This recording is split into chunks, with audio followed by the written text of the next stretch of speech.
Friends, welcome to the J. Frank Norris Historical Society. As of late, I have received a lot of inquiries from many people who ask the question, what was J. Frank Norris really like? And so I hope to give some insight into this man's inner thoughts.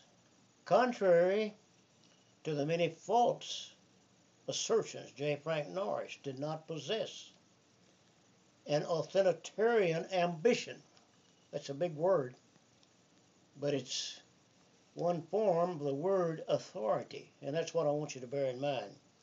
In fact, he detested the concept of authoritarianism, so prevalent in the religious world as you look back in church history, beginning with the early stages of Christendom, culminating with Martin Luther's famous dissent. To be sure, J. Frank Norris displayed a dynamic leadership, but this is not to be equated with authoritarianism in any manner.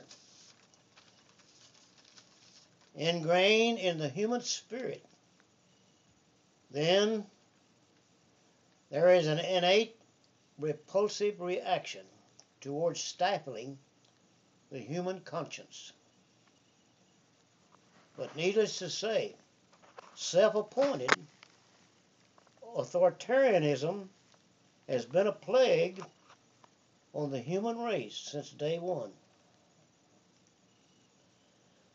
Civil authority is a different matter when it applies to civil affairs. It's entirely different from that which is categorized concerning spiritual matters.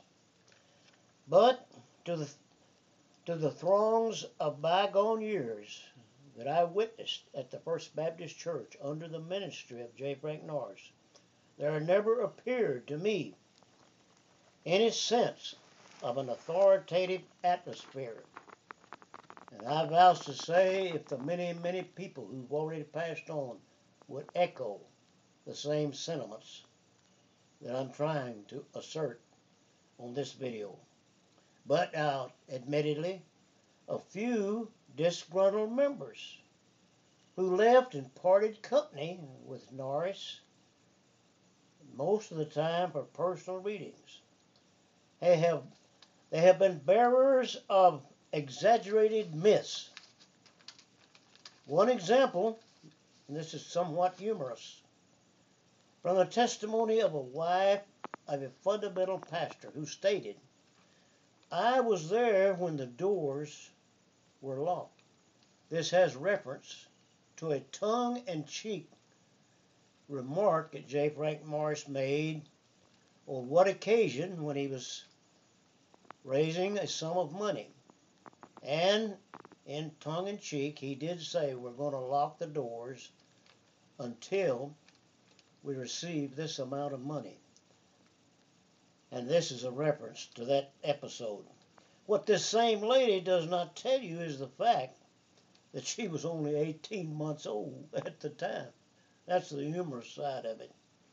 Now, I relate to the pocketbook issues. This has to do with the offerings as the collection plate was passed, which, when analyzed, will reveal the real intent of authoritarian modes of operation, which was not characteristic of J. Frank Norris.